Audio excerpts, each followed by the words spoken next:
Following direction. Okay. So just to give you some information on what's been going on in MAC. So on February 10th, we kicked off MAC Atlantic City. Yeah, got that.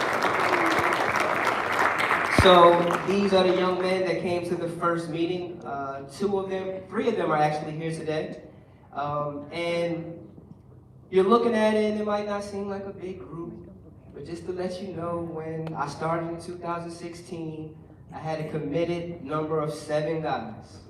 Now we have 25 plus coming to every meeting on Wednesday. So trust me, it's going to grow, all right? But I'm excited about MAC Atlantic City. We meet on Mondays, so it's going to be big over there, so I'm excited about that.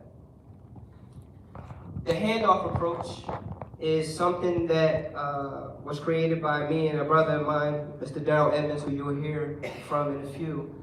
He is the CEO and founder of Friday is Tie Day, a mentor program that mentors young men in middle school and in high school. And what happens is a lot of the young men in his program, they don't have the opportunity to go to those big 4-year schools that they want to go to right away. So what he does is every time we meet from the first of each semester, whether it be the fall or spring, he comes and he brings those Fridays Tie Days members with him and basically hands them off to me so we can keep the ball rolling so they can eventually get to those 4-year schools. So that's something big that we take pride in. That's something that's big for us. And we basically created our own little pipeline in South Jersey. And we're making sure that our young men are not just staying in school, but they're actually graduating, all right? So all the Fridays Tie Day members that are here that are part of MAC, could you stand to your feet? Just so you can see transitioning over.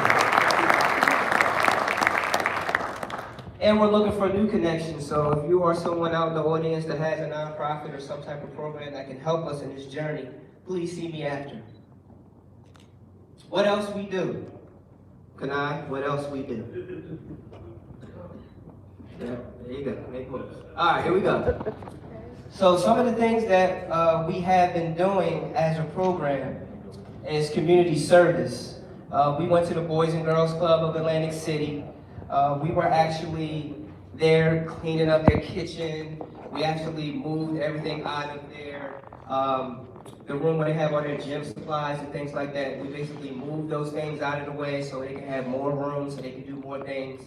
And one awesome thing that we did there is when all the kids got out of school, we made like a line, like a, I don't want to call it a Soul Train line, but it was a line, receiving line, yes, thank you. And each young person that got off the bus, they came in and we all had our hand out and we were just so excited to see them, and they were just coming through, and they were so excited that some of them kept sneaking out, coming back around to get their hands slapped.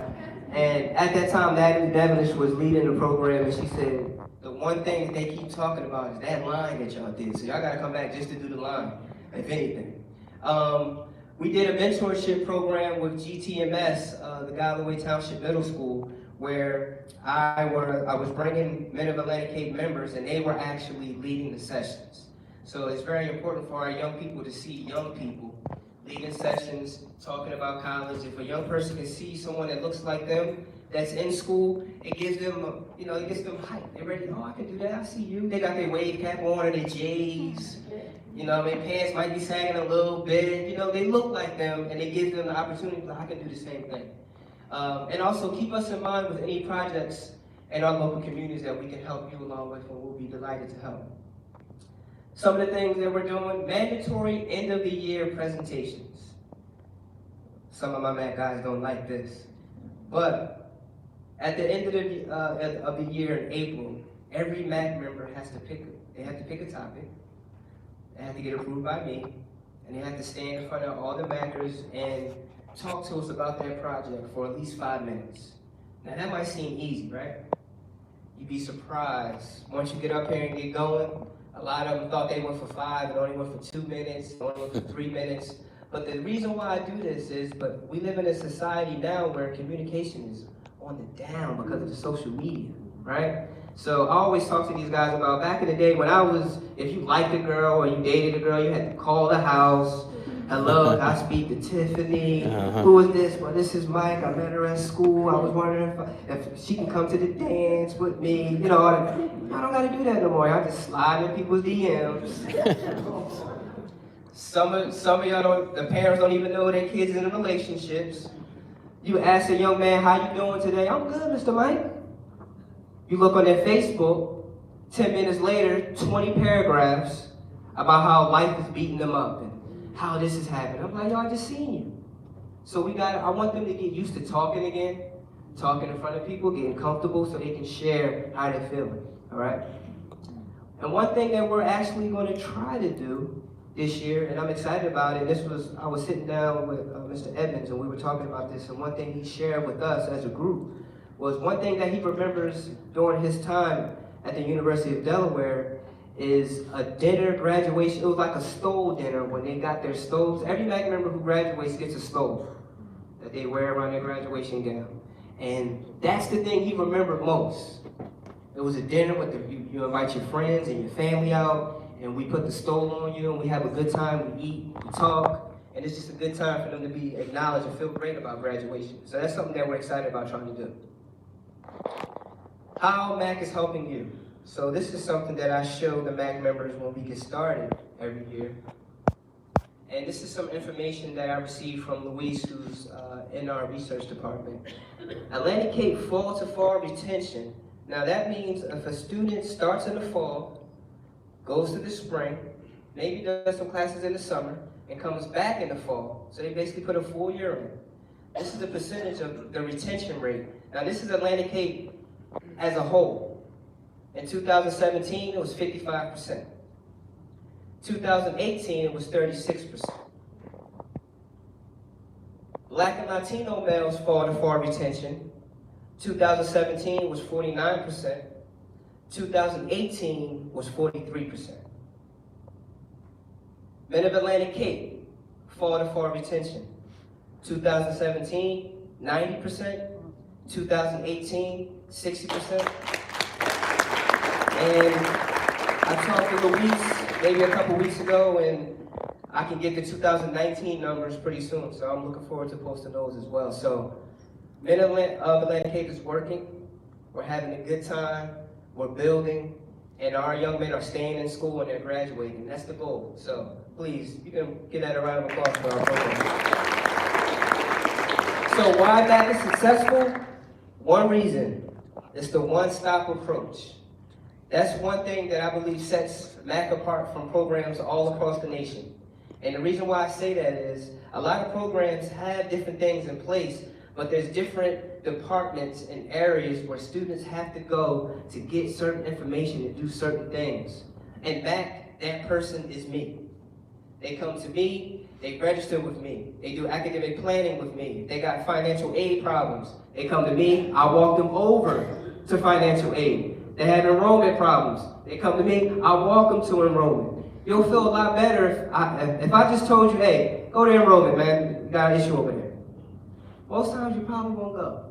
But if I say, look, we got an enrollment problem, come on, let me walk you over here. Let's talk to Ms. Heather Peterson, let's talk to somebody, let's see what's going on. You feel more comfortable and we get everything squared away. So that's one of the reasons why our program is top notch, is because everything is in one spot, you get everything done. Faculty involvement, Professor Mann, she came through and she did some retirement and finance things with us. Denise Hernandez, who was here handing out stuff, financial aid. Professor Collins came through and shared some things with us. He's a psychology professor. And Stephanie Davies came through and did a MAC session on saving is sexy. And for any faculty who has something that they want to share with us, please get with me. I'll give you the floor and you can have fun with the guy. All right, so let's get to the reason why you are all here today. All right? So if we can raise the screen, and if we can open the curtains up, please.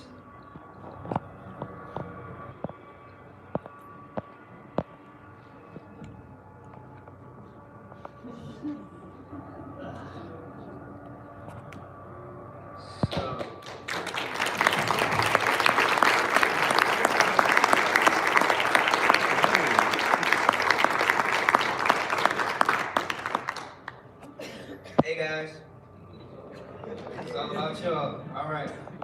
So please give a round of applause to all the Latinos.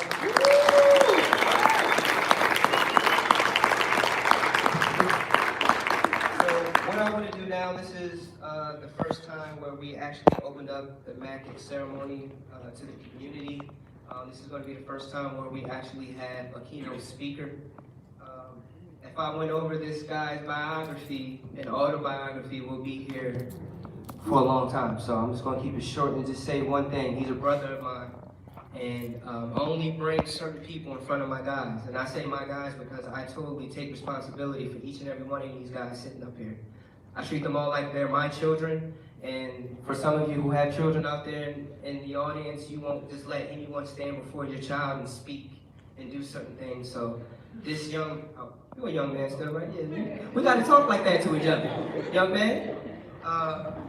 Brother Darrell Evans is the founder and CEO of Friday is Friday. He's going to come up and he's going to share some enlightening words with our young man and to you. So without further ado, I'm going to bring up Mr. Darrell Evans.